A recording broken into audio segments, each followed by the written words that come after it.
যা লিখেছে মোটামুটি সঠিক লিখেছে, শুধু এক ওয়ার্ড বানানটা তাই তো। এসি কিউ হবে, এসি কিউ এয়ার, ঠিক আছে। আর সব মোটামুটি একদম পারফেক্ট লিখেছে, ঠিক আছে। আচ্ছা এই তুমি এসো, এর সঙ্গে আর কি জুড়বে তুমি? কিছু দিতে পারবে না তুমি? তুমি এর সঙ্গে কি দিতে পারবে? হায়াতের নামটা এইচআইভি। হ্যাঁ এটা জুড়ে দাও।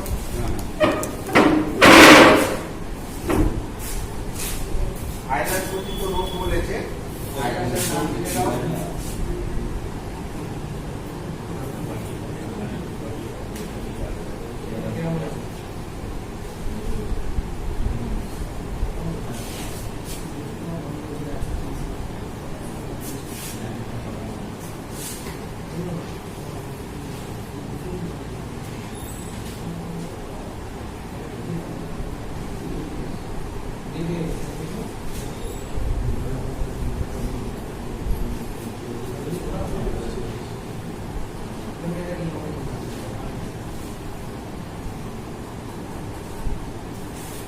হিউম্যান ইমিউনোডেফিসিয়েন্সি ভাইরাস, ভাইরাসটা হচ্ছে একটা হিউম্যান ইমিউনোডেফিসিয়েন্সি একটা ভাইরাস। এটা কি ধরনের virus? RNA virus. Yes very good.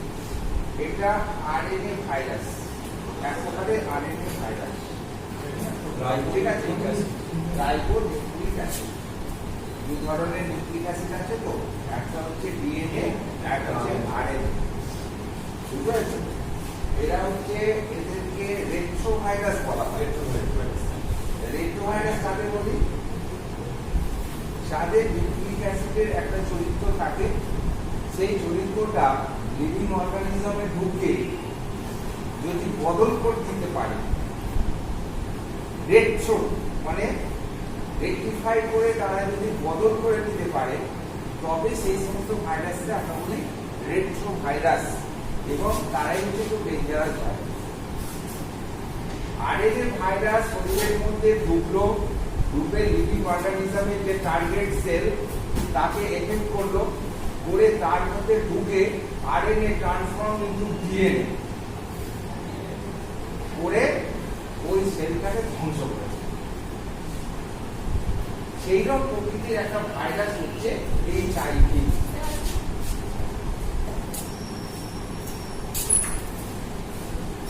এদের টার্গেট সেল কি? WBC. Very good. Immunity deficiency syndrome মানে ও একটা কথা লিখে খুব সুন্দর, ইমিউনিটি সিস্টেমকে ধ্বংস করে। ইমিউনিটি সিস্টেম কারা বিল্ড আপ করে? মেইনলি লিম্ফোসাইট, টি লিম্ফোসাইট গুলো, CD4 T lymphocyte cell, specifically RBC এক ধরনের, যাদের টোটাল সংখ্যা হচ্ছে ব্লাডের মধ্যে 500 থেকে 1500 মাত্র, ঠিক আছে?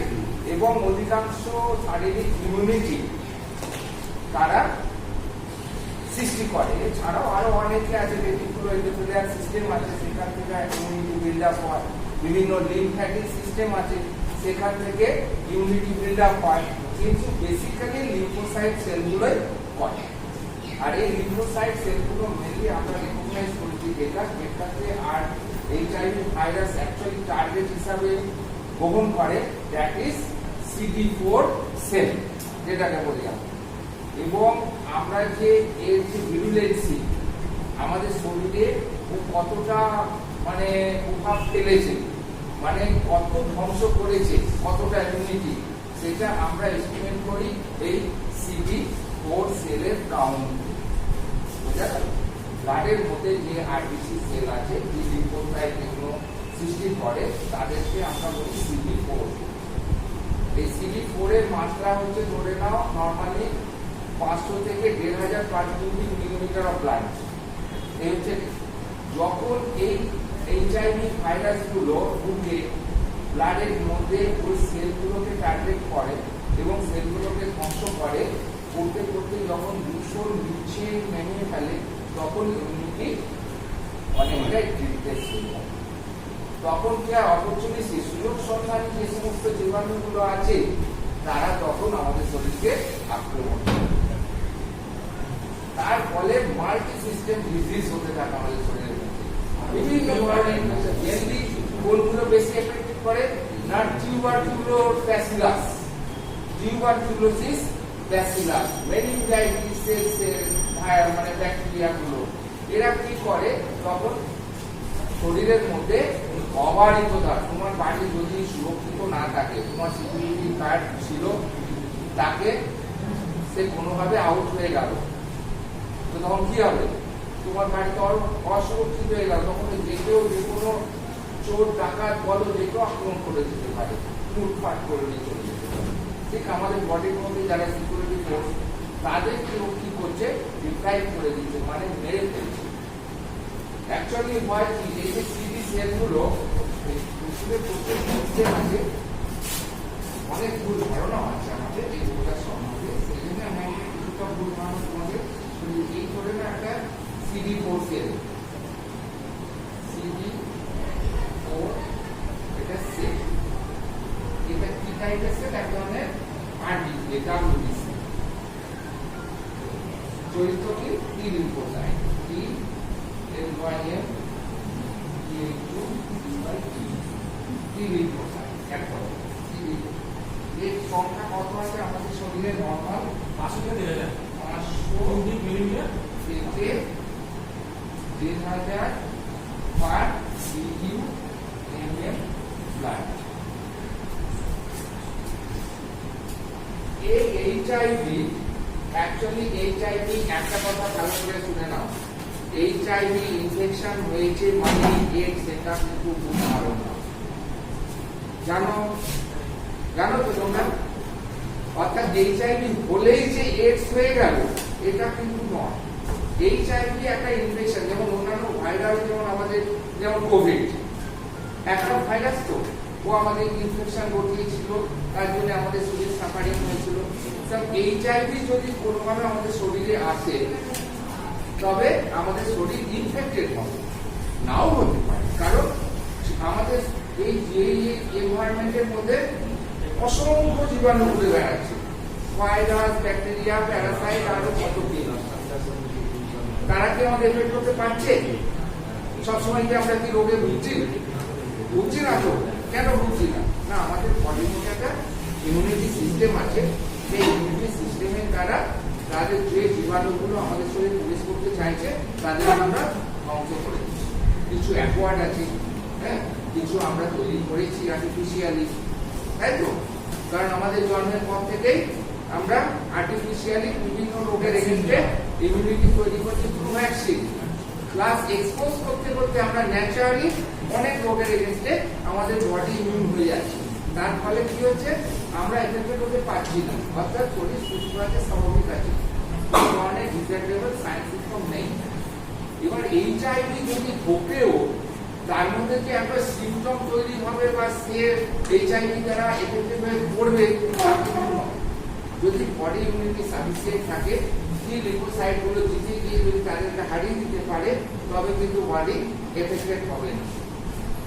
তাহলে এখানে কিন্তু টি লিউকোসাইটের উপরে অ্যাটাকটা হয়, তাই তো? রেডি, একদম। কারণ এরা টি লিউকোসাইটকে ধ্বংস করে। অ্যাকচুয়ালি এই ভাইরাস ধরে রাখো, একটা ভাইরাস এর মধ্যে নিউক্লিক অ্যাসিড আছে, মানে আরএনএ। এই একটা আরএনএ, দুটো আরএনএ। এরা এটা ধরে নাও সিডি সেল, CD4 সেল। এরা কি করে, এর ভেতরে একে এফেক্ট করে এই নিউক্লিক অ্যাসিডটা, আরএনএ নিউক্লিক অ্যাসিডটাকে এর মধ্যে প্রবেশ করে দেয়। ট্রান্সক্রিপ্টেজ বলে একটা এনজাইম আছে, সে কি করে আরএনএ কে ডিএনএ তে ট্রান্সফার করে দেয়।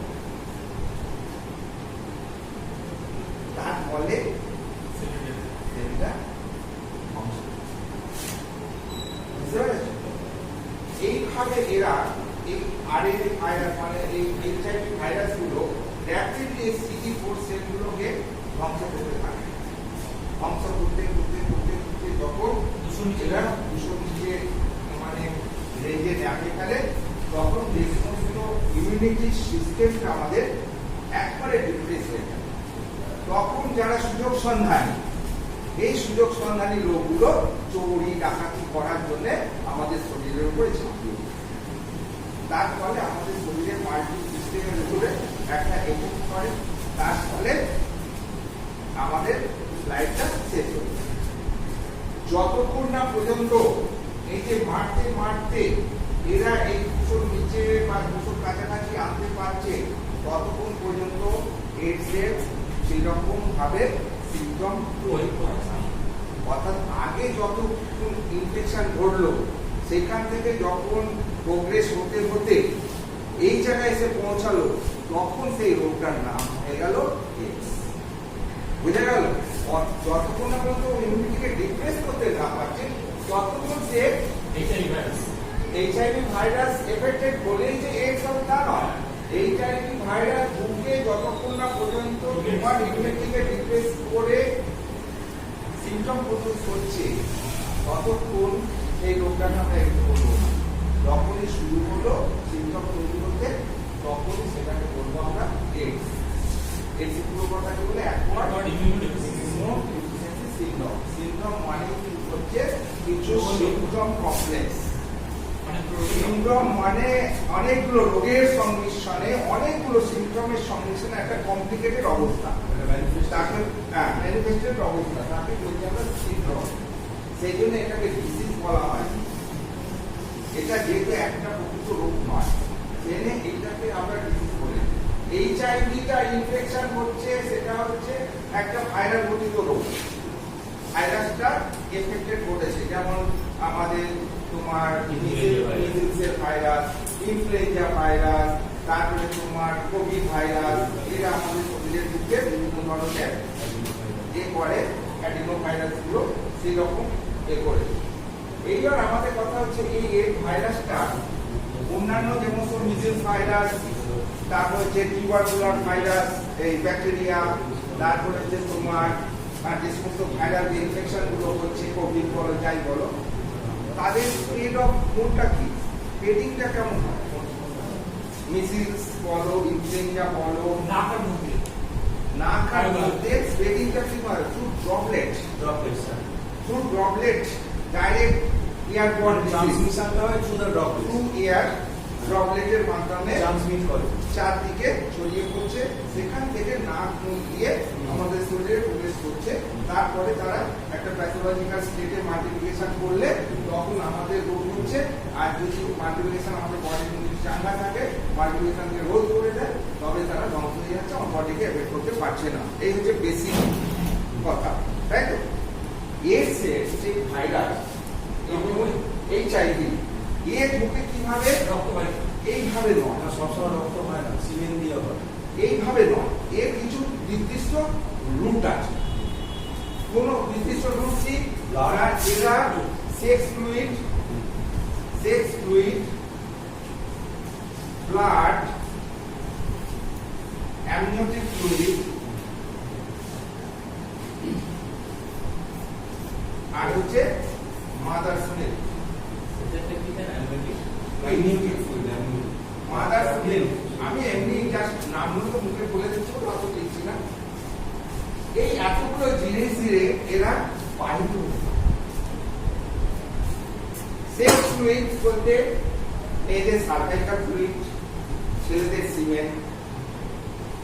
ব্লাড বলতে তো রক্ত যদি কোনোভাবে কন্টামিনেটেড হয় সেখান থেকে প্রবেশ করবে। অ্যামনিওটিক ফ্লুইড মানে গর্ভবতী মায়ের মা থেকে তার বাচ্চাকে জল ভাঙা যেটাকে বলে। জল ভাঙা খাবার, ওই ওটা দুই জল ওই ভাঙাটা যেমন বলেছি, জল ভাঙাটা সোপ। হ্যাঁ, ওটা হচ্ছে সোপ, মানে বাচ্চা ডেলিভারি হবে ওই তার সময়। পূর্বের অবস্থায় জল ভাঙছে, মানে বাচ্চা ডেলিভারি হওয়ার সময় হয়ে গেছে। ওটাকে স্যার অ্যামনিওটিক ফ্লুইড বলে। সেই জলটা বেরোচ্ছে, সেইটা আমরা ঠিক হ্যাঁ, সেইটাই বলছি। এবার সেটা তো একটা সার্টেন টাইমে নমাস হ্যাঁ, সার্টেন বাদে দেখা দেবে। তার আগে যে প্রেগনেন্সি হচ্ছে তো সেই হ্যাঁ, আগে থেকে হ্যাঁ। তার মধ্যে পেটের মধ্যে তো আছে সেই জলটা।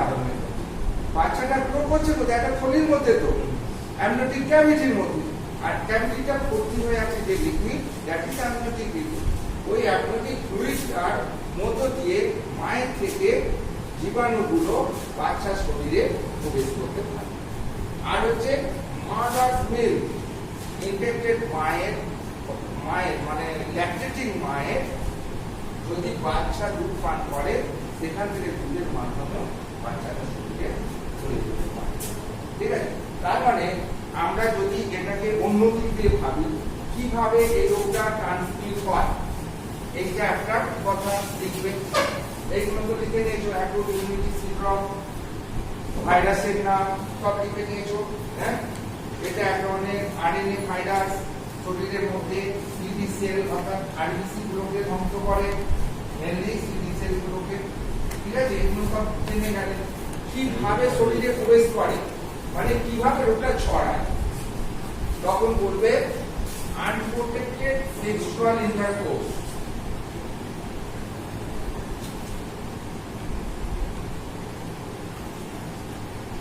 Unprotected sexual intercourse. তোমরা বাংলায় লিখতে পারো অসুরক্ষিত যৌন মিলন। অসুরক্ষিত যৌন মিলনে এই রোগটা ছড়িয়ে পড়তে পারে বোথ পার্টনারের, যে কোনো এক পার্টনারের, যে কোনো একজনের থাকতে। ধরো মেল পার্টনারের আছে, তার সিমেনের মাধ্যমে ফিমেল পার্টনারে হয়ে যেতে পারে, অথবা ফিমেল পার্টনারের আছে, তার সার্ভাইকাল সিক্রেশন থেকে মেল পার্টনারে হয়ে যেতে পারে। বুঝতে পেরেছো? এটা হচ্ছে একটা ঘটনা। আচ্ছা স্যার, ছেলেদের ক্ষেত্রে যেমন সিমেন্ট, মেয়েদেরটা সার্ভাইকাল ফ্লুইড। বললাম সার্ভাইকাল যে সিক্রেশন, সেক্সের সময় যে সার্ভাইকাল সিক্রেশন হবে, সেই সার্ভাইকাল সিক্রেশন গুলোর মধ্য দিয়ে ওটা চলে যেতে পারে মেল শরীরের মধ্যে। 2 নম্বর হচ্ছে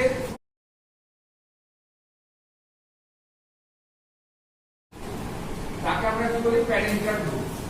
তারপরে তোমরা একদম পরিষ্কার ভাবে লিখবে, ROUGH group blood.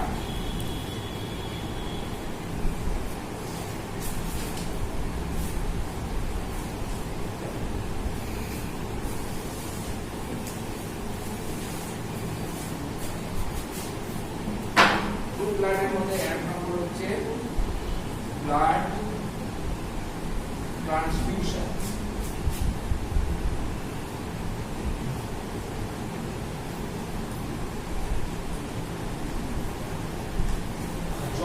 Blood transfusion মানে হচ্ছে আমার ব্লাড দরকার, আমার শরীরে রক্তের দরকার, একটা রক্ত এনে আমার শরীরে প্রবেশ করা, সেই রক্তটা যদি ইনফেক্টেড যদি হয় তবে আমার এটাও ঘটে, ব্লাড ট্রান্সফিউশনের সময়ও ঘটে যায় এরকম অপরাধ। যেটা আমরা আর্থার অ্যাসিড ভেনিসটার আর্থার অ্যাসিড ব্লাডটা সব নিজে নিজে আর্থার অ্যাসিড না এ আরেকটা হচ্ছে Michael Jordan, Michael Jordan Arthur অ্যাসিডটা হচ্ছে ওই হ্যাঁ, আর এরও একজন বাস্কেট প্লেয়ার ছিল মাইকেল জর্ডন, তাদের ছবি ছিল যে তার জন্য সঞ্চয় রোগের উন্নয়ন নেই বলে দান করে দিয়েছিল।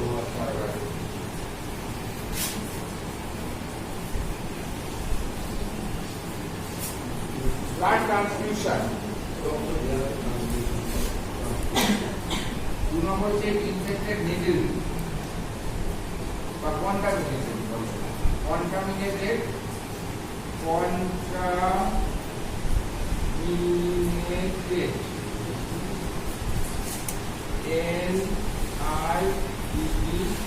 needle, blade, blade, etc. অর্থাৎ দাড়ি কাটার সময় সেগুলো একজন এর রুগী দাড়ি কেটে গেল, কাছ থেকে দাড়ি কাটা কেটে গেল, ব্লেডের মধ্যে ওই ব্লাডটা লেগে গেল, মানে ওই জীবাণু কন্টামিনেটেড হয়ে গেল। আমি আবার দাড়ি কাটতে শুনলাম খুব একটা ব্লেড চেঞ্জ করলো না, আগে প্রোগ্রাম ছিল আর ওইভাবে ইনফেক্টেড আমার ডিসইনফেক্ট করার কোনো ব্যবস্থা ছিল না, সেই টুকটা দিয়ে আমারও দাড়ি কাটবো, কাটতে আমার ইচ্ছা থেকে গেল। এইভাবেও এই রোগটা অনেক ছড়িয়ে যায়। নিডল আগে এরকম ডিসপোজেবল নিডল ছিল না, আগে সে কাঁচের ছিল নিডল, আর সেই সময় অত একটু স্ক্রিন দিয়ে উঠে দিলে তো আর ভাইরাস কমবে না, ওই নিডলকে 20 মিনিট অটোক্লেভিং করলে পরে তবে নিডলের জীবাণু ভাইরাস কম হবে।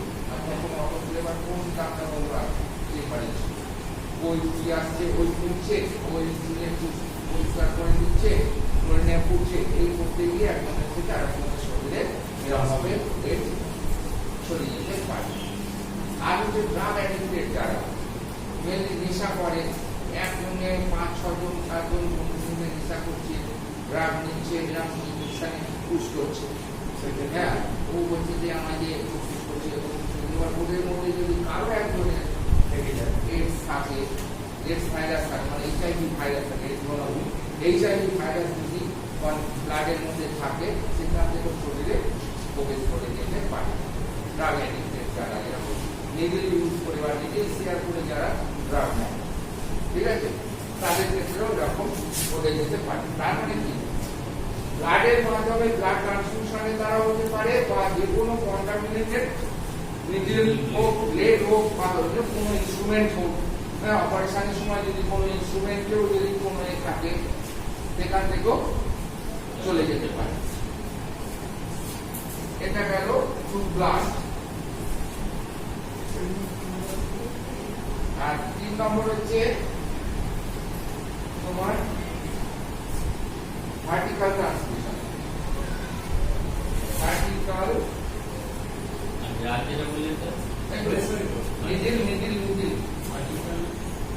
ব্রাডার নিডলের মধ্যে ঢুকে গেল, কন্টামিনেটেড নিডল, সেটা ওই ড্রাগ অ্যাডিক্টেড হয় বলে এটা বলে দিল। এমনি নিডল যদি কন্টামিনেটেড নিডল ডক্টর বা নার্স বা হেলথ প্রোভাইডাররা যদি ইউজ করে থাকে সেক্ষেত্রে হতে পারে, অথবা এমনি আক্রান্ত হয় যেগুলো ওই গ্রুপিং ড্রাগ অ্যাডিকশন যেগুলো হয়, যারা ইনজেকশনের মাধ্যমে ড্রাগ নিয়ে নেশা করে তাদের ক্ষেত্রে এগুলো দেখা গেছে। এগুলো দেখা গেছে বলে তো আমরা জেনেছি, ইতিহাস নিয়ে আমাদের কাছে আসছে, আমাদের মেডিকেল সায়েন্স বোর্ড এগুলোকে রেসিডেন্সিয়াল এগুলোকে তো নোট আউট করে, তার একটা রেশিও আসে, সেইখান থেকে তো আমরা এগুলো জিনিসগুলো আমরা নিই, পার্সেন্টেজগুলো, যে সিগারেট স্মোকিং করলে পরে ক্যান্সার হয়, এগুলো তো ডেফিনিট কজ নয়, এগুলো দেখা গেছে, এগুলোকে আমরা বলি প্রিডিসপোজিং ফ্যাক্টর। কারণ অনেক ক্ষেত্রে সিগারেট খেলে ক্যান্সার নাও হতে পারে, কিন্তু আমাদের কাছে যত কেস এসেছে ক্যান্সারের, তাদের ইতিহাস থেকে আমরা দেখেছি তার 90% সেখানে স্মোকিং মানে এখান থেকে আমরা একটা সিদ্ধান্তে আসতে পারি যে স্মোকিং একটা ক্যান্সারের কারণ, ট্রিগার ফ্যাক্টর। Trigger factor. বুঝতে পেরেছো? তাই এটা not limiting but trigger. Vertical transmission,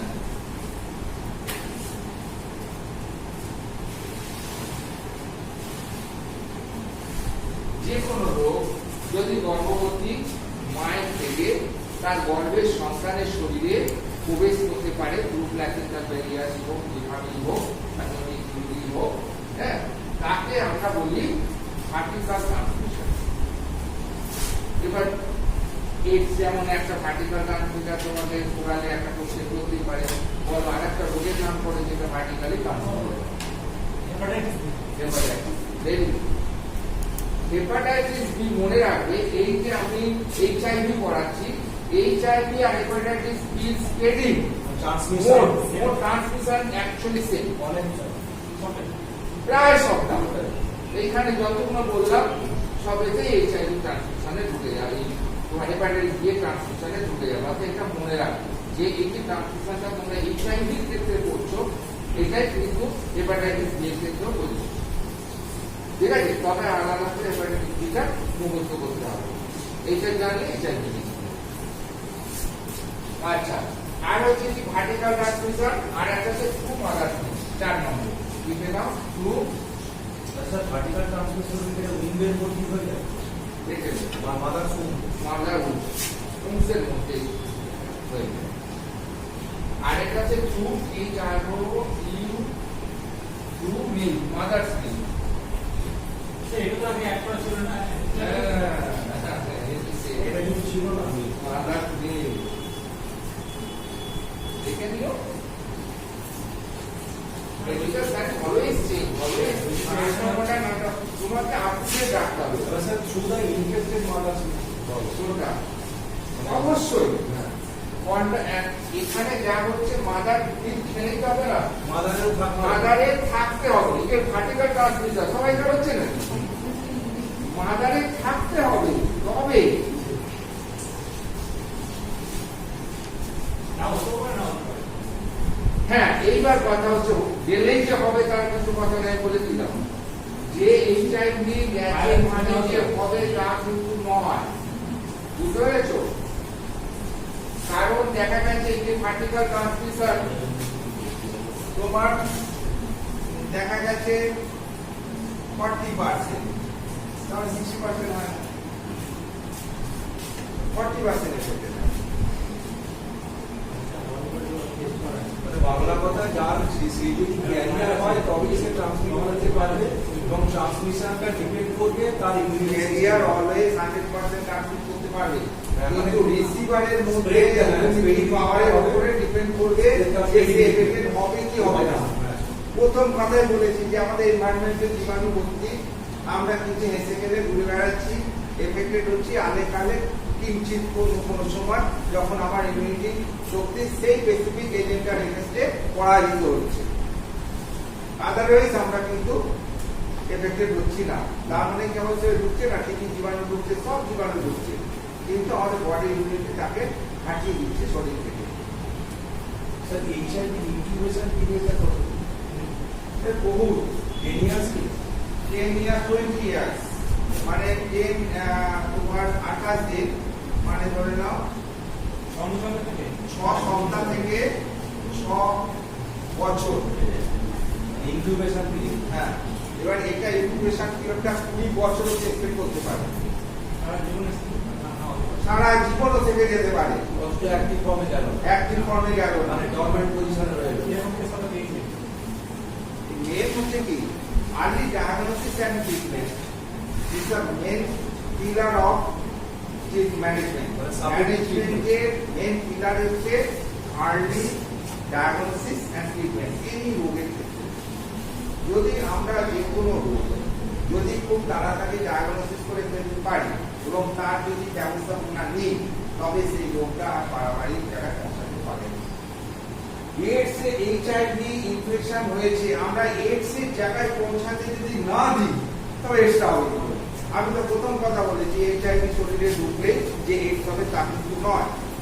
HIV গ্রুপে যদি প্রোগ্রেস করতে থাকে, আমরা তাকে বাধা না দিই, ও যদি একদম আনলিমিটেড স্টেডিলি প্রোগ্রেস করতে থাকে, প্রোগ্রেস করতে করতে বছর 5-6 বাদে তখন বডি ইমিউনিটিটাকে একবারে রিপ্লেস করে যায়, মানে 200 সংখ্যা 200 নিচে করে ধ্বংস করতে করতে নিচে করে যায়। তখনই শরীরের সিমটম গুলো তৈরি হয়, তখনই অন্যান্য অপরচুনিস্ট যে সমস্ত জীবাণুগুলো আছে সুযোগ সন্ধানী তারাও এফেক্টেড করে ফেলে, ফলে মাল্টি সিস্টেম অংশ নিয়ে সেটা মারা যায়। আলটিমেটলি অনেক ধরনের জিনিস সৃষ্টি করে, অনেক ধরনের রোগের সৃষ্টি করে। ঠিক আছে, দেখা ঠিক আছে।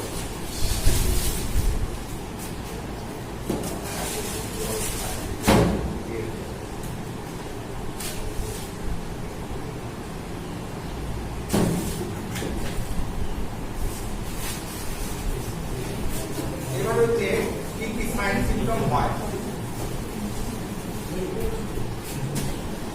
প্রচুর সাইন সিম্পটম। প্রথম যখন শুরু হয় কিছু কিছু রোগ কোনো সাইন সিম্পটম ছাড়াই শরীরে থেকে যেতে পারে। ঠিক আছে,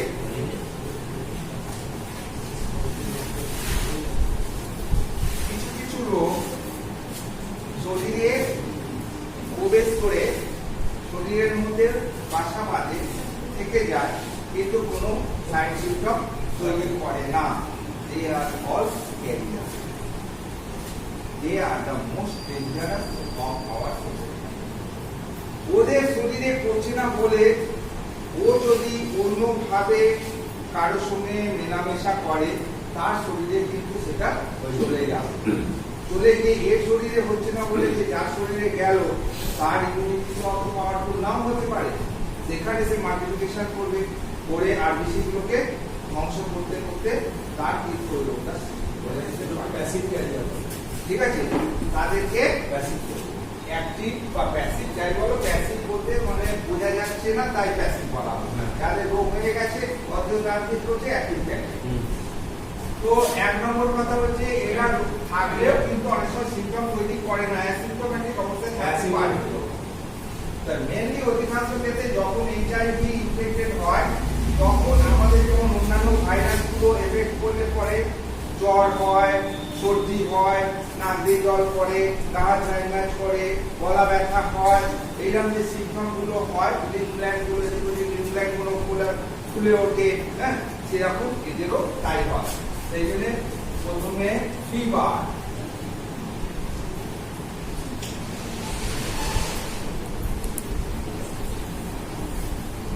শর্ট থ্রোট, ফিভারটা পারসিস্টেন্ট করে কতদিন? ওষুধে কাজ করবে। ফিভার পারসিস্টেন্ট, এই রোগটা শুরু হলো মানে জ্বর। যদি আমরা Long একে persistent আর্লি ডায়াগনোসিস আর ট্রিটমেন্ট না করি সে পারসিস্ট করতেই থাকবে। Long persistent। ঠিক আছে, অতএব এর কোনো সীমারেখা নেই। এটা শুরু হচ্ছে শর্ট থ্রোট,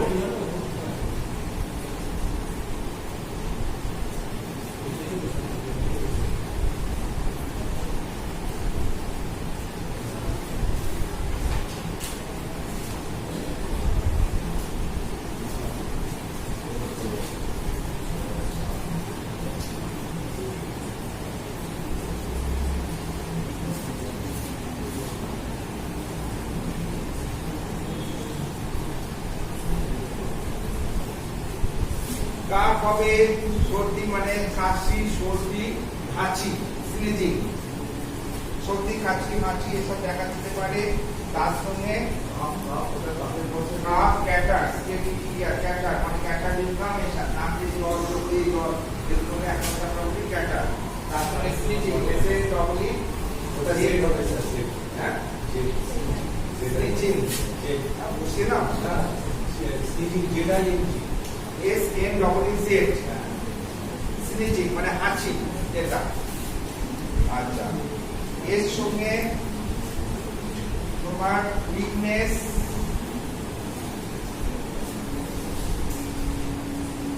ম্যালেজ এক্সেট্রা থাকবে। তার সঙ্গে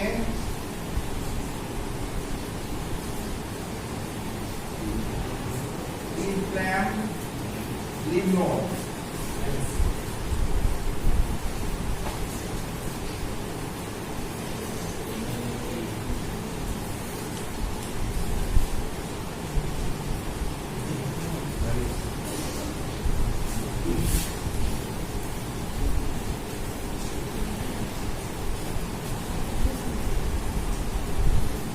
এইগুলো প্রাইমারি সাধারণত শুরুর দিকে এইগুলো থাকে। আরো রোগকে যদি আমি এই অবস্থায় যদি আমি রোগকে ডিটেকশন করে নিতে পারি, ডিটেকশন করে যদি কিমোথেরাপি চালিয়ে চলি, তবে আর বাড়বে না, এখানে থেকে যাবে। যদি এটাতে পাতা না দিই, কমন রোগ হয়েছে দেবে টুকটাক ওষুধপত্র কিনে এখানে খেয়ে খাবে, তো রোগটা আরো গভীরে যেতে থাকবে, আরো বাড়তে থাকবে, আরেকটা জিনিস যেটা আরো কিছু সিমটম হবে। মাল্টিড্রাগ রেজিস্ট্যান্স তো হয় অবশ্যই এটা পরে মাল্টিড্রাগ রেজিস্ট্যান্স এই ক্ষেত্রে সাধারণত আমাদের মাল্টিড্রাগ প্রয়োগ করলে তবে তো মাল্টিড্রাগ রেজিস্ট্যান্স হবে, আদারওয়াইজ কেন হবে? এখন আমরা সোজা পথেই হাঁটছি। সেগুলো যারা ভুলভাল চিকিৎসা হয় তাদের এইটা না এইচআইভি টেস্ট না করে আমরা বিভিন্ন রোগ ধরে নিচ্ছি, ধরে নিয়ে বিভিন্ন ধরনের অ্যান্টিবায়োটিক চালাচ্ছি, বিভিন্ন ধরনের সিস্টেমাটিক, তখন সেক্ষেত্রে দেখা যাবে। এখন আমরা কি রোগটার কোর্স ওয়াইজ কিভাবে সিমটমগুলো হয়, যে এটা হচ্ছে তোমার গ্রেড 2 লেভেলে এই সিমটমগুলো দেখা যাবে। কি এই রোগটাকে এখন সাইন্টিফিক্যালি আমরা 4টে গ্রেডে ভাগ করে নিয়েছি।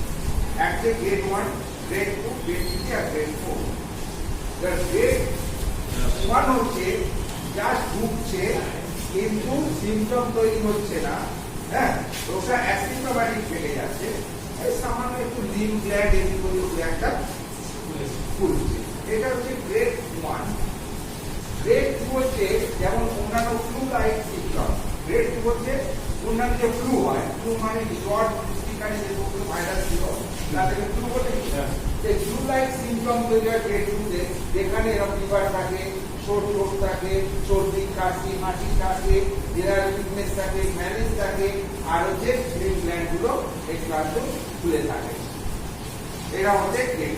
এরপরে যদি আরো স্প্রেড আপ করে তখন গ্রেড 3 তে প্রবেশ করে, তখন এই গ্রেড 3 সিমটম গুলো প্রমিনেন্সি থাকে। সেইখানে আমরা বুঝতে পারি যে এর সত্যি না তো এরকম একটা মনের মধ্যে আমরা যখন আমরা টিউবারকুলোসিস করিয়েছিলাম, টিউবারকুলোসিসের যে সিমটম গুলো ছিল, একটা লো গ্রেড ফিভার, এতেও আছে, ঠিক আছে, এতেও আছে, খুব কাশি, কাশির সঙ্গে স্পুটাম বেরোচ্ছে, স্পুটামের সঙ্গে ব্লাড স্টিক আসছে, তাই তো জ্বরটা এখানে চরিত্রটা হেক্টিক নয়, এখানেই পার্থক্য প্রতিদিন সঙ্গে হেক্টিকাইজ এখন নয়, প্রথম দিকে হেক্টিকাইজ হয় না, যখন একটু কমপ্লিকেটেড উইথ, কারণ অলরেডি এইডস রোগ কমপ্লিকেটেড উইথ, কারণ এইডস রোগীদের দেখা গেছে ম্যাক্সিমাম টিবি হয়, টিবি জীবাণু এইডস রোগীদের খুব ইম্প্যাক্ট করে, বুঝতে পেরেছো? তখন ওইখানে ফিভারটা হেক্টিকাইজের মতো। কিন্তু এখন প্রথম দিকে ফিভার যখন এইচআইভির জন্য অরিজিনাল যে ফিভার, সেখানে হেক্টিকাইজ করতে কি করেছিলাম, যে ইভিনিং এ আসে জ্বরটা, ইভিনিং থেকে আস্তে আস্তে বাড়তে থাকে, একটা লোকের 100-101 সারা রাত থাকে, সকালে ঘাম দিয়ে ছেড়ে, তো সেরকম সেটাকে বলছি আমরা এইরকম টাইপের এয়ার। এরপরে যে সিমটম গুলো দেখা যায় সেটা হচ্ছে 1 নম্বর হচ্ছে সেকেন্ড থার্ড গ্রেডে, এটা সেকেন্ড গ্রেড,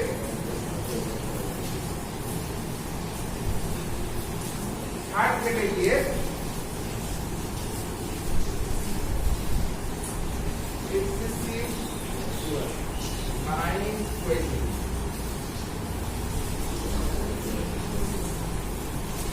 রাত্রে আছে খুব ঘুম হচ্ছে, এই ঘুম হচ্ছে, ঘাম হচ্ছে,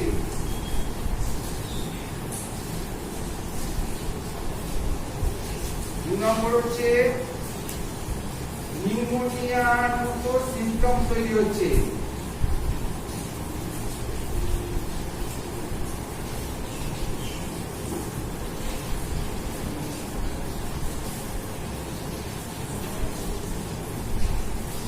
অ্যাকচুয়ালি কি এর পরে স্টেপে এবার ইংরেজি তো কাউন্ট করতে আরম্ভ করেছে, তখন শরীরে ফার্স্ট নিউমোকক্কাস এফেক্ট করে দিয়েছে।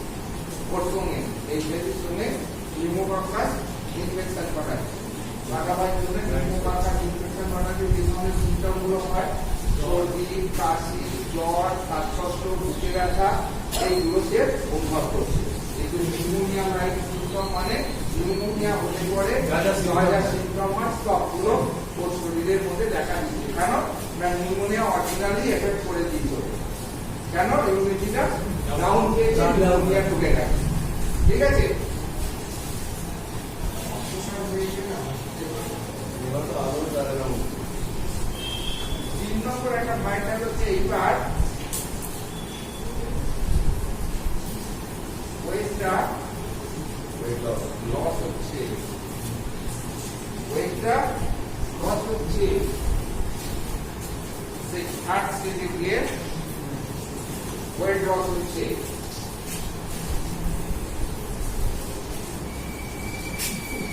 বিভিন্ন ধরনের ফাঙ্গাল ইনফেকশন দেখা দিচ্ছে, এখানে ওখানে চুলকানি হচ্ছে, ফাঙ্গাল চলে পড়ে যেরকম ধরনের ইনফেকশন হয় সেরকম ফাঙ্গাল ইনফেকশন দেখা দিচ্ছে বিভিন্ন ধরনের আর্থ্রাইটিস এবং ফাঙ্গাল ইনফেকশন।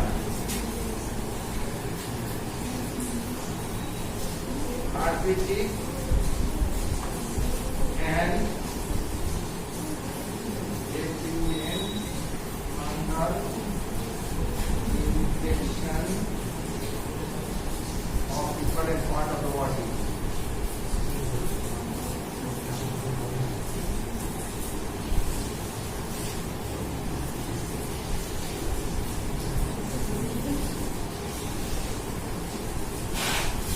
অর্থাৎ সিনিয়র ইনফেকশন গুলো হয়, এরা ওখানে এখানে ব্যাক হচ্ছে, এখানে চুলকাচ্ছে, ওখানে চুলকাচ্ছে, ইনফেকশন গুলো হয়, পুরো ছোট ছোট ছোট ছোট লাল লাল পেইনফুল হার্টি জস্টার নাক বরাবর এফেক্ট দিচ্ছে, যে নাককে এফেক্ট করছে সেই নাক বরাবর সেরকম ইনফেকশন গুলো ওদের কাছে এরকম ধরনের ইনফেকশন সেই টিকার মধ্যে দেখা দিচ্ছে।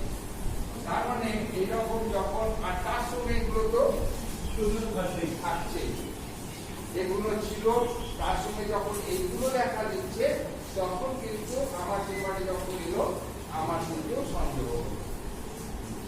এতক্ষণ আমি এখানে সর্দি কাশি জ্বর এরকম ভাবছিলাম, ঠিক আছে, কিন্তু এইগুলোর সঙ্গে যখন এইগুলো প্রকাশ পেল তখন কিন্তু HIV infected রোগীটা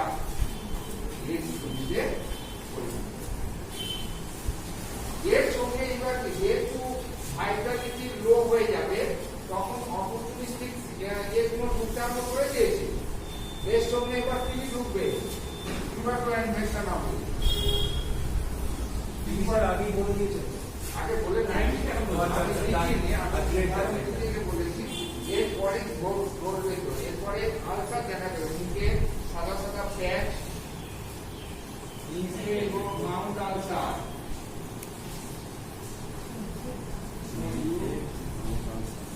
Mount ulcer,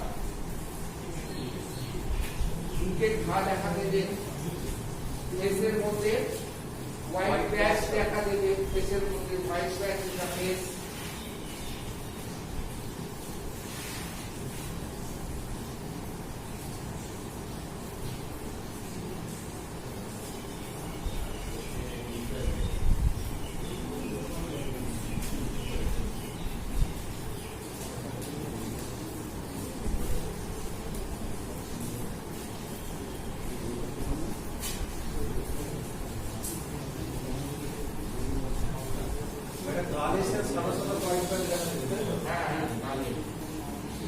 chronic diarrhea আরেকটা symptom,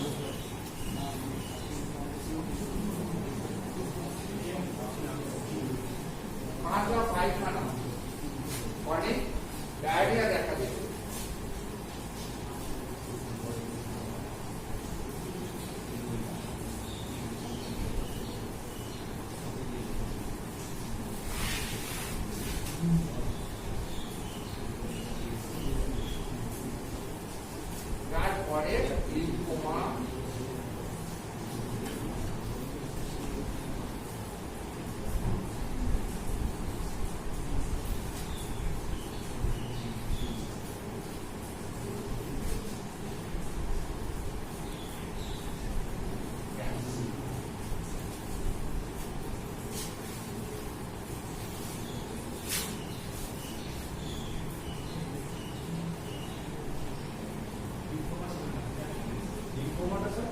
type of lymphatic cancer, তারপরে বিভিন্ন অর্গানে ক্যান্সার দেখা যায়, এরপরে সেটা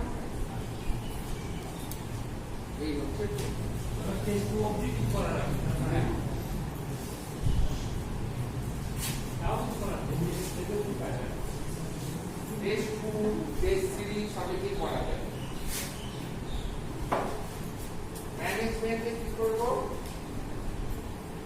ম্যানেজমেন্টে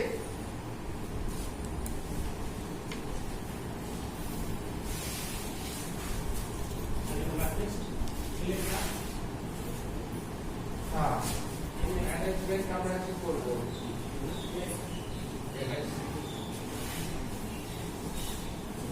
ওরে বাবা একটা রোগকে ম্যানেজ করতে গেলে আমাদের দুটো পদ্ধতি, একটা হচ্ছে রোগটা যাতে না ছড়ায়, না শরীরে ঢোকে তার ব্যবস্থা করা, রোগটা যাতে একটা জিনিস কেন রোগ হবে, একটা রোগ কেন হবে, এই রোগটা হচ্ছে যে যেভাবে ঢুকছে সেই ঢোকাটাকে যদি রোধ করে দিই,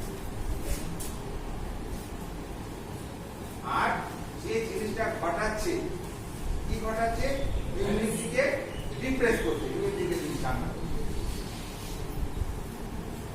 তবে রোগটা থেকে আমরা পুরোপুরি নাম ভালো করতে পারলেও এটা জন্ম থেকে মৃত্যু অব্দি ঠিক লাইন ঠিক করে দেবে,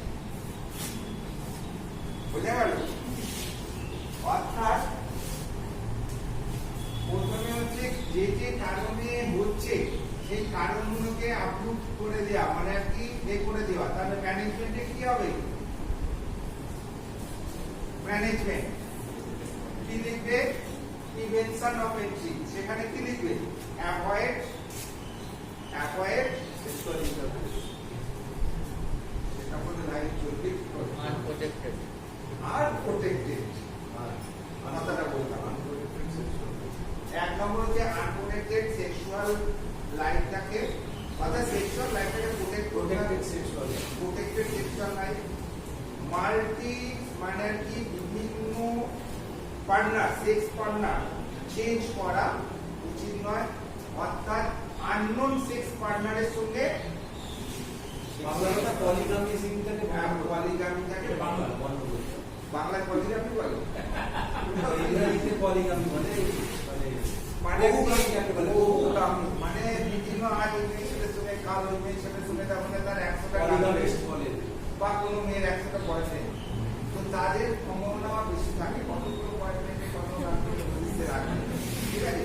সেই জন্য মাল্টিপল পার্টনারের সঙ্গে সেক্স করা অফ করতে হবে, আননোন পার্টনারের সঙ্গে সেক্স করা বন্ধ করতে হবে, আর প্রোটেক্টেড সেক্সুয়াল লাইফ করতে হবে, অর্থাৎ কন্ডম ইউজ করতে হবে। কন্ডম ইউজ করে এই রোগটাকে টোটালি নির্মূল করা যায়, কারণ কন্ডম ইউজ করলে পরে সেক্সুয়াল যে ট্রান্সমিশন এটা হতে পারে। আর যদি আমরা ব্লাড কন্টামিনেশনটাকে আমরা রোধ করতে পারি, যেমন হচ্ছে আমরা যদি যখন ব্লাড ট্রান্সফিউশন করছি তখন যদি যে ডোনার তাকে যদি ঠিকমতো পরীক্ষা করা হয়, হ্যাঁ, এবং তার ব্লাডটাকে যদি ঠিকমতো পরীক্ষা করে নিয়ে আমরা যদি শরীরে প্রবেশ করাই, তবে আমরা সেফ ব্লাড পাবো, এক নম্বর। দু নম্বর হচ্ছে এই যে নেশা ভাঙ করার সময় যে নিডল শেয়ারিং যদি আমরা না করি, আমার নিজস্ব নিডিলে আমরা নিজে নেশা করি, মানে অন্য কারো ইউজ করা নিজে যদি ব্যবহার না করি, তবে আমার শরীরে যাবে না।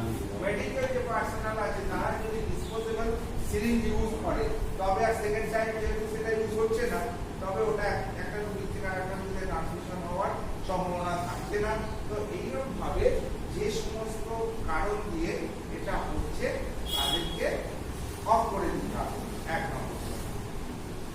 দু নম্বর কথা কি না, তোমাদের যাদের মানে প্রেগনেন্সির সময় বা আর্লি ডিটেকশন, এটা সবচেয়ে ভালো। দু নম্বর হচ্ছে আর্লি ডিটেকশন অ্যান্ড ট্রিটমেন্ট, এই কথাটা early detection and treatment.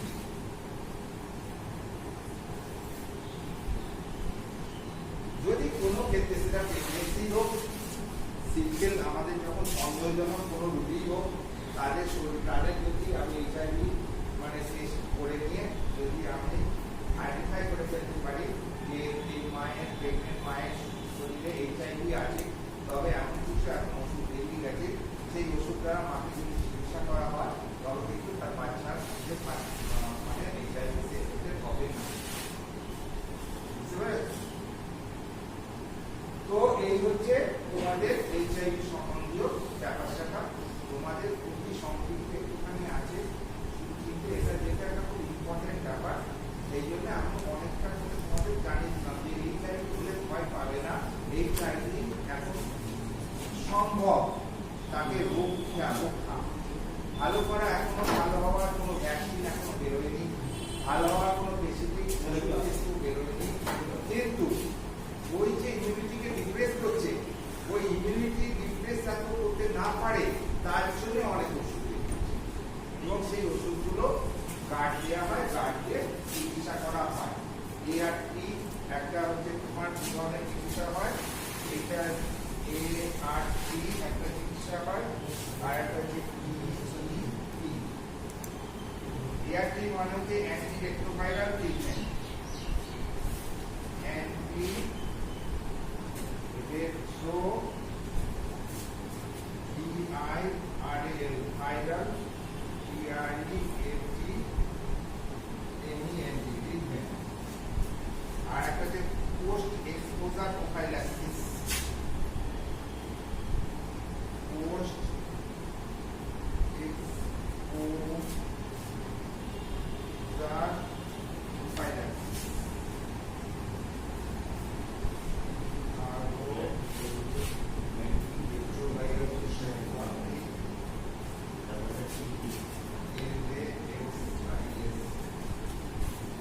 Post exposure prophylaxis, ধরো এটাও দুটো মেডিসিনে এডমিট বানানো আছে, টু মেডিসিন, এটা ডিআরটি যে তিনটে মেডিসিন আছে, তিনটে মেডিসিন দিয়ে এদের বানানো আছে।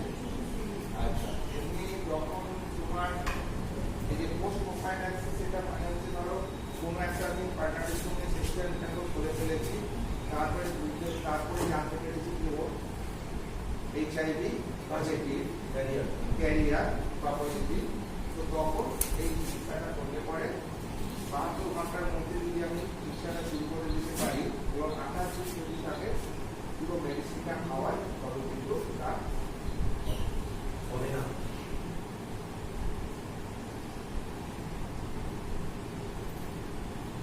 আর এছাড়া যে এআরটি যে রুগীদের ট্রিটমেন্ট, হ্যাঁ, তোমার ইমিউনিটি ডিপ্রেস করতে শুরু করে দিয়েছে, তাদের যাতে আর ফার্দার ইমিউনিটিটা ডিপ্রেস করতে না পারে, সেই জন্য অ্যান্টি রেট্রোভাইরাল ট্রিটমেন্ট বলে একটা ট্রিটমেন্ট আছে, যেখানে তিনটে ওষুধ দিয়ে কিট বানানো হয় এবং সেই কিটটা তারা খেয়ে যেতে, আর মাঝে মাঝে টেস্ট করতে হয়,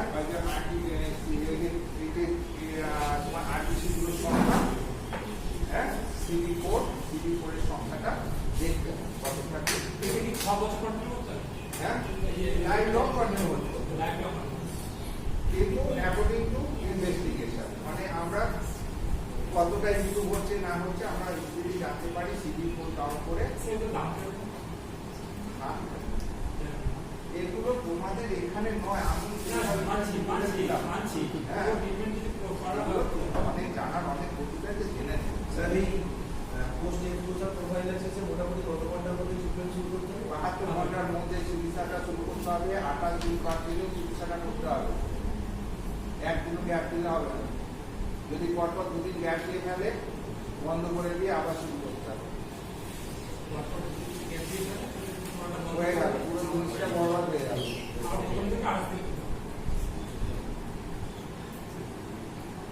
আর ওই স্পেস 3 তে ওই তো যে কোনো সময় এআরটি মেন ট্রিটমেন্ট, হ্যাঁ, আর এটা হচ্ছে এআরটি পোস্ট এক্সপোজার প্রোফাইলাক্সিস, এটা মেন ট্রিটমেন্ট। ইমিউনিটি সিস্টেমকে বাড়ানো, হ্যাঁ ইমিউনিটি সিস্টেমকে বাড়ানো হ্যাঁ, কোনটা? মাল্টিভিটামিন আছে, তোমার জল আছে, নিজের ডায়েট আছে, হ্যাঁ, এইসবগুলো প্রমোশন, হেলথ প্রমোশন। ইমিউনিটি বাড়াবার জন্য হেলথ প্রমোশন করতে হবে।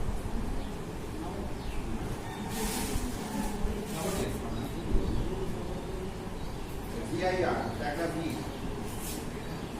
হলুদ একটা বি কি না বি VIR বি সব বি আর হচ্ছে ল্যামিফুলিন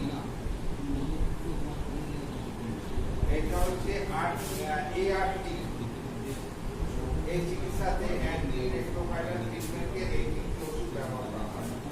আর হচ্ছে তোমার টেনোকোভিন আর হচ্ছে র্যালটাগ্রেভিন। সেটা দিলে ল্যামি কোনটা ল্যামি? ওইটা ল্যামি ল্যামি ভ্যাটি হ্যাঁ BURBIN BUBIN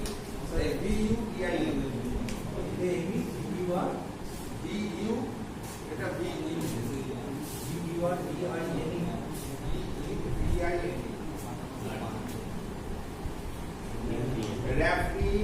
র্যাপিডুলিন এটা এমআই LAMI BUBIN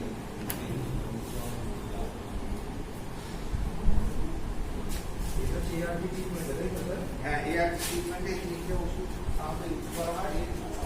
একটু এডিটরি করে আরো দু একটা কাজ হলো এখন এসএল ওয়াইজ এ করা কমনলি এই তিনটে দিয়ে তোমার ART হয় আর PEP হয় এই টেনোকোভিন আর হচ্ছে র্যালটাগ্রেভিন এই দুটো দিয়ে তোমার এই টোটাল প্যারালাইসিস চিকিৎসাটা হয় এটা এই দুটো ওষুধের মাধ্যমে করা হয়।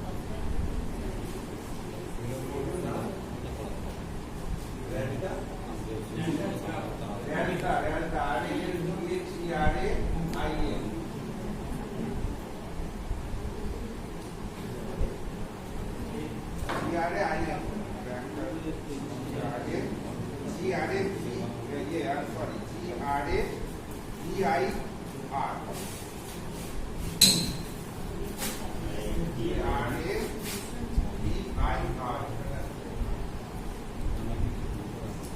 আর উপরে তো স্যার ভিআইএন না ভিআইএন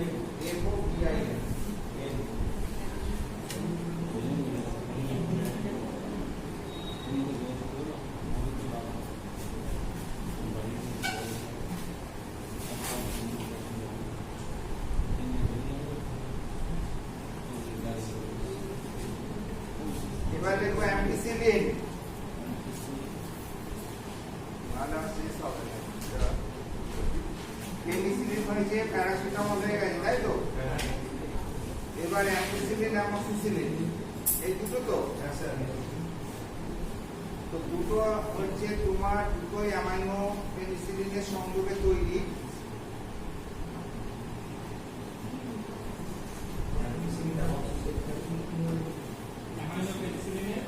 অ্যামাইনো পেনিসিলিনের সংযোগে প্রস্তুত হয়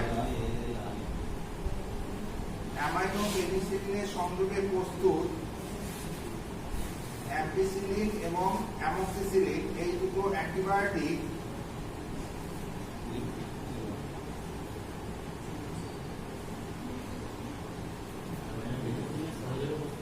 অ্যামাইনো পেনিসিলিনের সংযোগে এই সংযোজনের অ্যামাইনো পেনিসিলিনের সংযোজনে প্রস্তুত এই দুটি অ্যান্টিবায়োটিক অ্যাম্পিসিলিন এবং অ্যামোক্সিসিলিন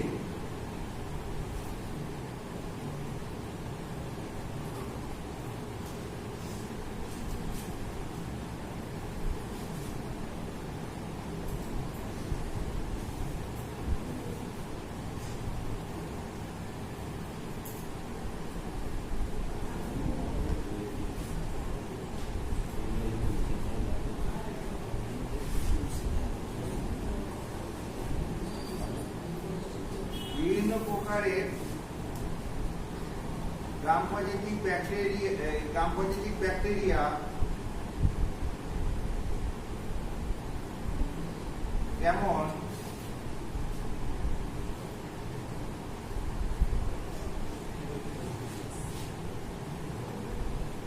বিভিন্ন প্রকারের গ্রাম পজিটিভ ব্যাকটেরিয়া যেমন হয়েছে? স্ট্রেপ্টোকক্কাস, স্ট্যাফাইলোকক্কাস,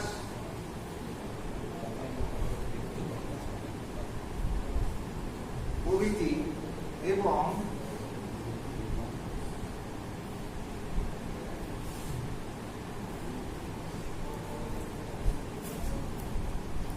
বিভিন্ন প্রকারের gram negative bacteria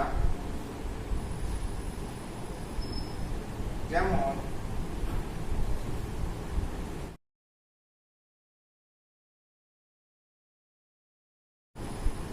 Neisseria gonorrhoeae, Neisseria meningitis, Haemophilus influenzae, E coli, Shigella প্রভৃতি বিভিন্ন প্রকারের গ্রাম পজিটিভ ব্যাকটেরিয়া যেমন Neisseria gonorrhoeae, Neisseria meningitis, Haemophilus influenzae, E coli, Salmonella, Shigella প্রভৃতি জীবাণুর উপরে ক্রিয়া করে তাদেরকে মেরে ফেলতে পারে। প্রভৃতি জীবাণুর উপর ক্রিয়া করে তাদেরকে মেরে ফেলতে পারে।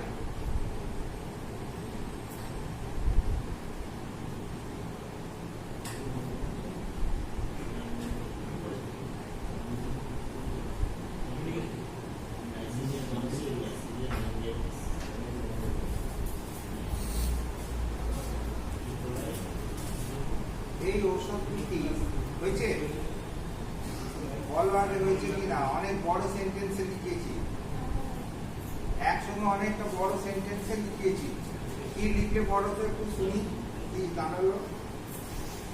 অ্যামাইনো পেনিসিলিন সংযুক্ত প্রস্তুত হয় এই দুটি অ্যান্টিবায়োটিক অ্যাম্পিসিলিন এবং অ্যামোক্সিসিলিন হ্যাঁ। বিভিন্ন প্রকার গ্রাম পজিটিভ ব্যাকটেরিয়া যেমন স্ট্রেপ্টোকক্কাস, স্ট্যাফাইলোকক্কাস প্রভৃতি এবং বিভিন্ন গ্রাম নেগেটিভ ব্যাকটেরিয়া যেমন Neisseria gonorrhoeae, Neisseria meningitis, Haemophilus influenzae, H influenza, E coli, Salmonella প্রভৃতি জীবাণুর উপর ক্রিয়া করে মেরে ফেলতে পারে। বাহ, সব লিখেছ ওইটা বললো?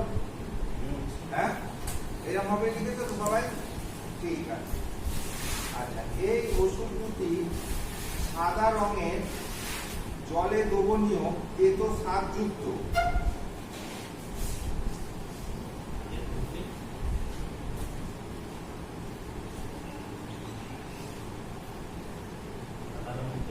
হ্যাঁ, আর এটি মুখ দিয়ে খাওয়ার পর পাকস্থলীর রসে এটি বিনষ্ট হয় না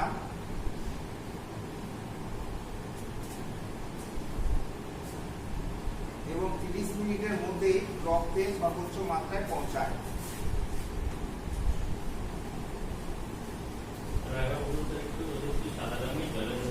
দ্রুত স্বাদযুক্ত পদার্থ যা মুখ দিয়ে খাওয়ানোর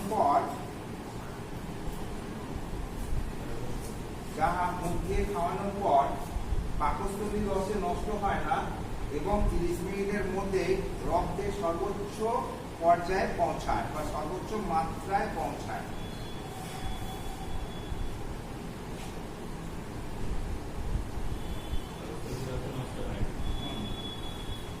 এবং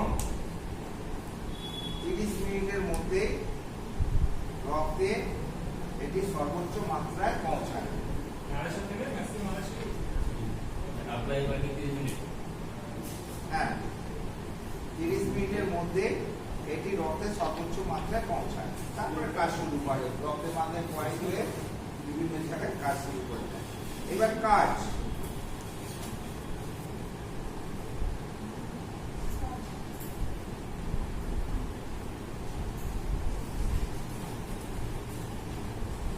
ব্রঙ্কাইটিস, নিউমোনিয়া সহ অন্যান্য রেসপিরেটরি ট্র্যাক্ট ইনফেকশন ডিজিজে এই ওষুধ দুটি ব্যবহৃত হয়।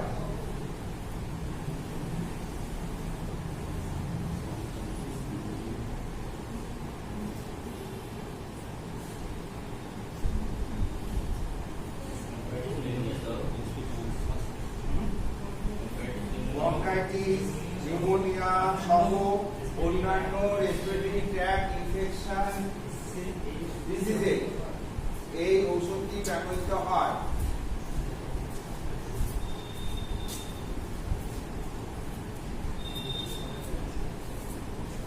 এখন সংক্ষেপে বলে দিচ্ছি, 2 নম্বরে লেখো ENT ইনফেকশন, ইয়ার নোজ থ্রোট ইনফেকশন, ইয়ার নোজ থ্রোট ইনফেকশন যেমন ফ্যারিঞ্জাইটিস, ল্যারিঞ্জাইটিস, টনসিলাইটিস, সাইনোসাইটিস প্রভৃতি রোগে এই ওষুধটি ব্যবহৃত হয়।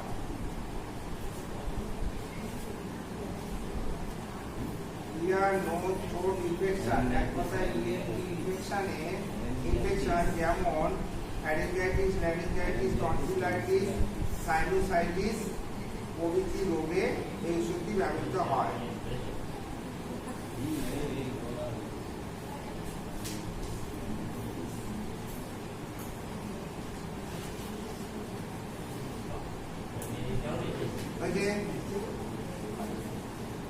Laryngitis, tonsillitis, laryngitis, and sinusitis. হয়েছে সবাইকার, বললে তো আমি এগোবো। ফ্যারিঞ্জাইটিস, ল্যারিঞ্জাইটিস, সাইনোসাইটিস প্রভৃতি রোগে এই ওষুধটি ব্যবহৃত হয়, ওষুধ দুটি। আচ্ছা, skin and soft tissue infection, skin এবং সফট টিস্যু ইনফেকশন যেমন বয়েল, কার্বনকল, ইনফেক্টেড কার্টুন। স্যার তার মানে এটা আপার রেসপিরেটরি আর লোয়ার রেসপিরেটরি ভোক্তাটাকে এটা টেক কেয়ার করে। অবশ্যই যেমন হচ্ছে বয়েল, অ্যাবসেস, কার্বনকল, কার্টুন, ইনফেক্টেড কার্টুন, ল্যাসেরেটেড উন্ড, যতগুলো উদাহরণ দিতে পারবে, কোনো ব্যাপার নেই। প্রভৃতি ক্ষেত্রে এই ওষুধ দুটি ব্যবহৃত হয়।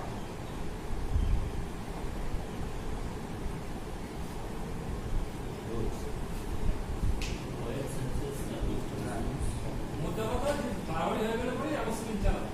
হ্যাঁ, ওই যে আবার দেখো গনোরিয়া, সিফিলিস প্রভৃতি রোগেও এই ওষুধের ব্যবহার আছে।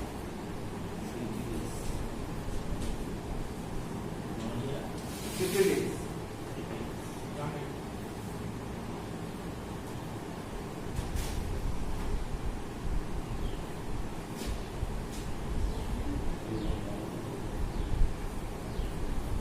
ইউরিনারি ট্র্যাক্ট ইনফেকশনের ক্ষেত্রে যেখানে পেচ্ছাপের জ্বালা, যন্ত্রণা, কাঁপুনি দিয়ে জ্বর আসছে, সেসব ক্ষেত্রেও এই ওষুধটি ব্যবহৃত হয়। ইউরিনারি ট্র্যাক্ট ইনফেকশনেও এই ওষুধটি ব্যবহৃত হয়। ইউরিনারি ট্র্যাক্ট ইনফেকশনেও এই ওষুধটি ব্যবহৃত হয়। এছাড়াও ডায়রিয়া এবং ডিসেন্ট্রি রোগেও এটি ব্যবহৃত হয়।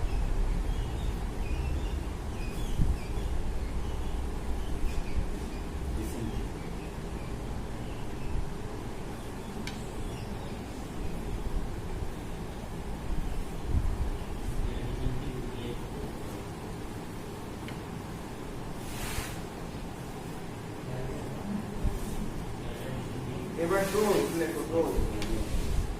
How it is supplied and given to the patient, কিভাবে পাওয়া যায় আর কিভাবে এটা রোগীদের দেওয়া হয়।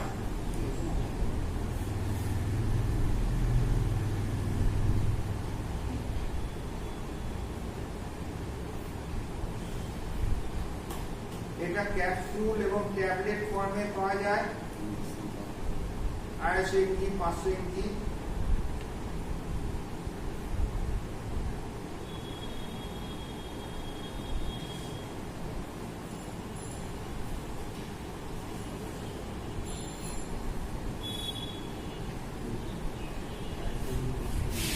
আর সিরাপ হিসাবে পাওয়া যায়, ড্রাই সিরাপ হিসাবে পাওয়া যায়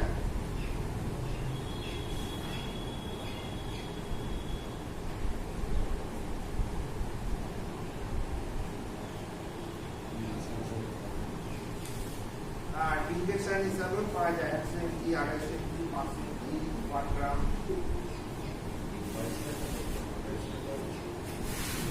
ডাই সিরাপে তো 125 250 125 এবং 250 পার 5 ml হিসাবে পাওয়া যায়। 125 আর 250 এমজি পার 5 ml দুটো ভ্যারিয়েন্টই পাওয়া যায়। এছাড়া ড্রপ সাসপেনশন ড্রপ হিসাবেও পাওয়া যায় 100 mg পার ml। 100 mg পার ml ড্রপ হিসাবেও পাওয়া যায় একদম বাচ্চাদের ইউজ করার জন্য। হ্যাঁ 100 mg পার ml ড্রপ হিসাবে ইউজ করা হয় পাওয়া যায়। ঠিক আছে, এই এত বিভিন্ন ভাবে পাওয়া যায় সোজা এগুলা। এবার ডোজটা কেমন ভাবে দেবে, কিভাবে পাওয়া যায় লিখেছো সবাই? দাঁড়াও সবাই একটা বুঝতে দিন না, হ্যাঁ করো তাহলে কেউ আর লিখতে পারে না। বুঝতে পেরেছো? তার মানে কি কি ফর্মে পাওয়া যায় বলো? দাঁড়াও বলো। হ্যাঁ হ্যাঁ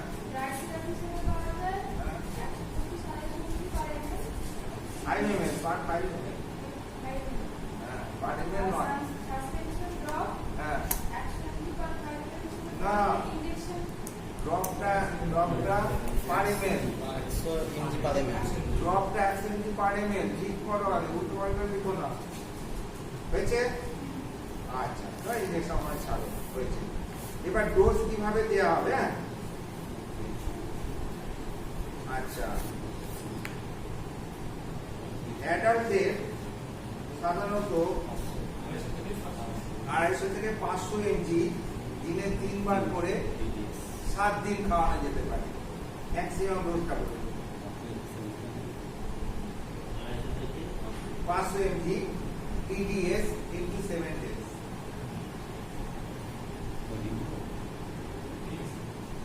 দুই থেকে মানে 2 থেকে তোমার 10 বছর হতো একবারে ট্রেনে দাও।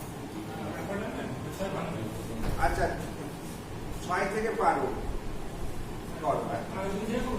না আচ্ছা ড্যাটাল থেকে নামছি তো 6 থেকে 12 250 MG TDS into 7 days।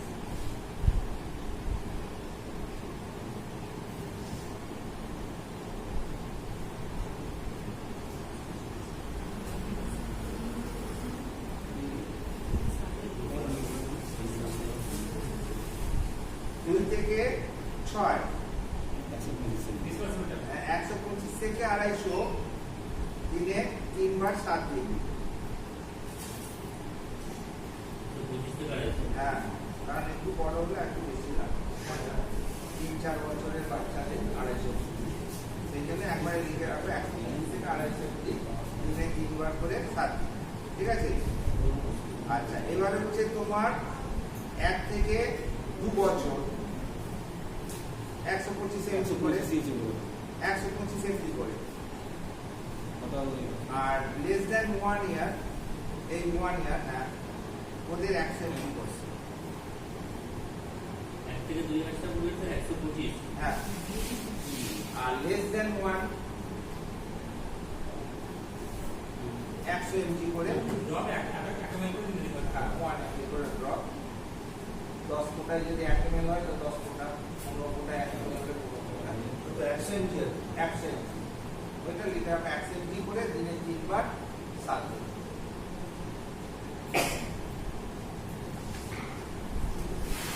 Dosing ক্যালকুলেশনে কি দিয়েছে? ডোজিং ক্যালকুলেশনে যেটা সবথেকে কিছু বডি ওয়েট ডোজে সবথেকে ওটা সবচেয়ে safe। 20 থেকে 40 এমজি পার কেজি থাকলে ওইটা কি ঝামেলা মনে রাখতে হবে। এবার ওজন করে দেখো কত। যেমন প্যারাসিটামলের ডোজ যদি তো মেইনটেনেন্স ডোজে দিতে যায় তাহলে 12 এমজি পার কেজি পার ডোজ। আর যদি কিউরেটিভ ডোজে দিতে যায় তাহলে 15 এমজি পার কেজি পার ডোজে দিয়ে ছেড়ে দাও। এত টেবিল মনে রাখার দরকার পড়ে না। এগুলো তো তোমার পাস করার জন্য লেখাপড়ার জন্য তুমি তো মনে রাখতে যাবে কেন? তোমার অভিজ্ঞতা তোমাকে পেন জেনে দেবে। তবে এগুলো তুমি তো পরীক্ষার জন্য করছো, কোনো প্র্যাকটিসের জন্য করছো না। প্র্যাকটিস তো 3-4টে প্র্যাকটিস করতে করতে এমনি এসে যাবে কাকে কত এমজি দিতে হবে। তবে কে কত ওজন করে বসে থাকছে সব ইঞ্জেকশনে দেয়। আর দেখতে অ্যাসাম্পশন করে দিল একটু রিয়েলাইজ অভিজ্ঞতার দ্বারা যায় এতদিন প্র্যাকটিস করতে তার অভিজ্ঞতা নেই অতএব ওইসব নিয়ে ভাববে না এগুলো যা লিখছি যে এগুলো পুরো সত্য তা নয় এর বাইরে গিয়েও তুমি তোমার মতো করে ক্রিয়েট করতে পারো ঠিক আছে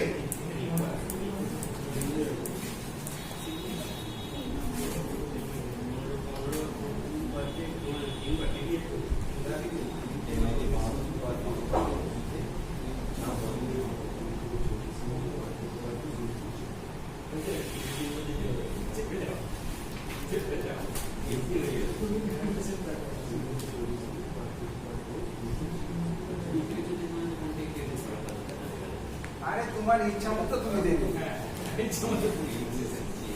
তোমার তোমার চেম্বার তোমার ঠিক আছে তুমি তোমার মতো করে চিকিৎসা করবে ওখানে কারণ ওই সবসময় একটা জাস্ট গাইড করে চিকিৎসা করে না চিকিৎসা করবে তুমি ঠিক আছে এবার তুমি তোমার জ্ঞান এবং অভিজ্ঞতা দিয়ে চিকিৎসা করবে বইয়ে কি লেখা আছে সবসময় মেনে চলে আর চললে রোগ সারবে বইয়ের লেখা দেখে রোগ সারবে না রুগী দেখতে হবে রুগীটাকে অ্যাসাম্পশন করতে হবে আমার অভিজ্ঞতা দ্বারা তাকে ওষুধ দিতে হবে এগুলো একটা পরিমাণ মাত্র এবার দেখো সাইড এফেক্ট কি কি হয়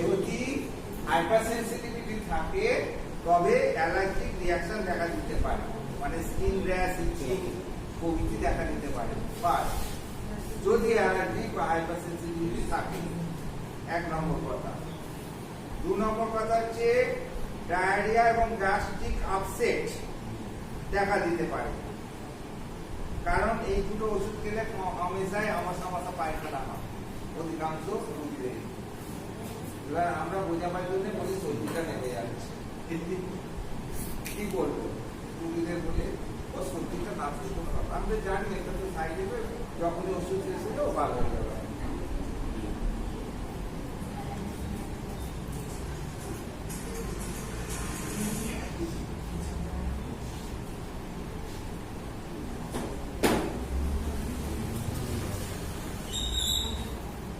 এছাড়া নসিয়া ভমিটিং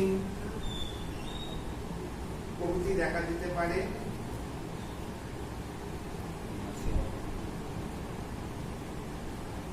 প্রিকশন কি কি নেবে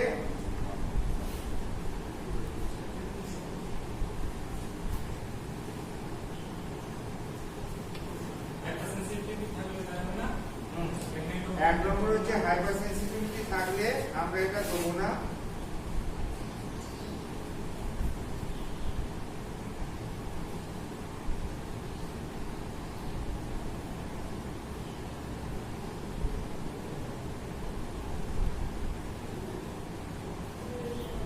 যাদের ডায়রিয়া এবং ডায়রিয়া আছে পাতলা পায়খানা হচ্ছে তাদের ক্ষেত্রে সাবধানে ব্যবহার করতে হবে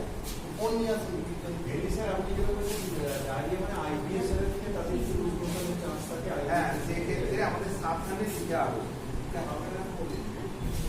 সেক্ষেত্রে আমাদের সাবধানে ব্যবহার করতে হবে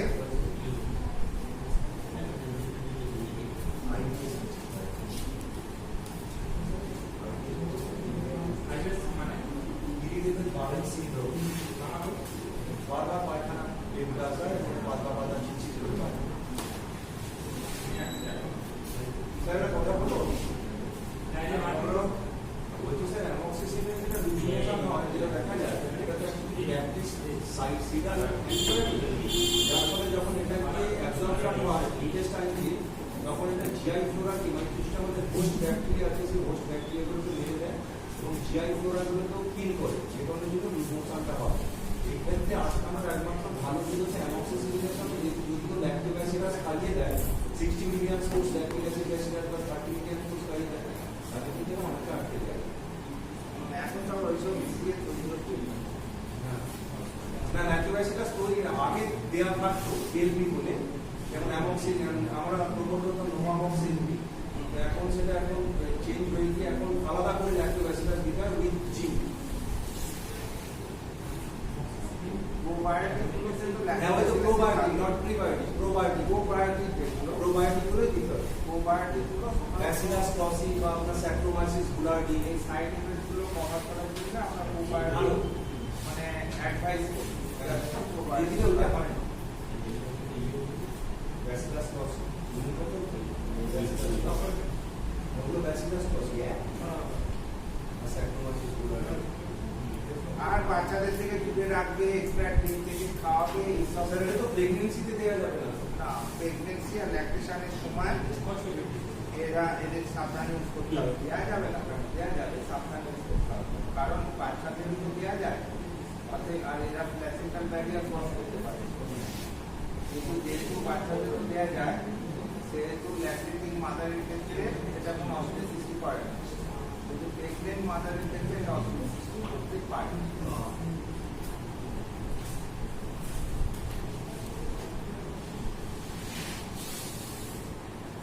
অ্যাম্পিসিলিনটা এখন আর পাওয়া যাবে না। ওরা অ্যাম্পিসিলিন পাওয়া যাবে না বলতে পারি। অ্যাম্পিসিলিন ডক্সিসিলিনে খুব বড় কাজ করেছে সব ওষুধই আছে, ওষুধ আমরা ব্যবহার করি করে, কিন্তু ওষুধ আছে সব। অ্যামক্সিসিলিন এখন ডিস্ট্রিবিউটর থেকে শুধু অ্যামক্সিসিলিন দিলে হয় না, এটা বিটা অক্সাসিলিন বা অ্যামক্সিসিলিন কার্বোনেট পটাশিয়াম ওই তো বিটা ল্যাকটামেজ ইনহিবিটর দিচ্ছে।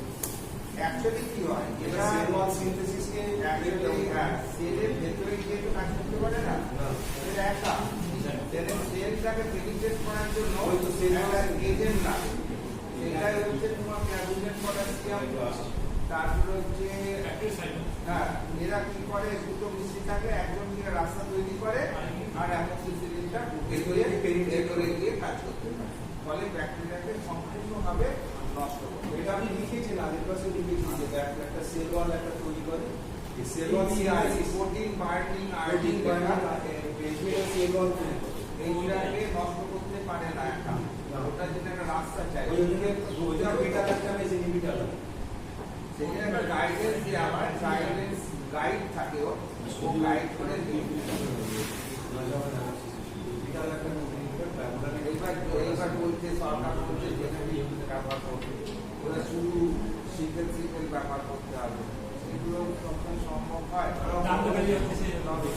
এবার দেখা যাচ্ছে সবই একটা এবার এইগুলো মেডিসিন কোম্পানিগুলো সুবিধার্থে করে দিচ্ছে, তাতে ডাক্তারদের হেল্প করছে, একখানা খাইয়ে দিলে 5টা কাজ করে দিতে পারে। স্যার এই যে ফ্ল্যাভোনয়েডটা দেওয়া হয় এটা কিন্তু অ্যাকচুয়ালি একটা এনজাইম, মানে beta lactamase inhibitor enzyme, beta lactam লিংকটাকে ভেঙে দেয়, ওইটাকে ভেঙে দিয়ে ঢুকতে সাহায্য করে। হ্যাঁ বিটা ল্যাকটাম লিংকটাকে ব্রেক ডাউন করেছে, ইরিটেট করতে দেয়। তোমার নামটা বলো। কোন তোর নাম জানি না। বিদাস বিদাস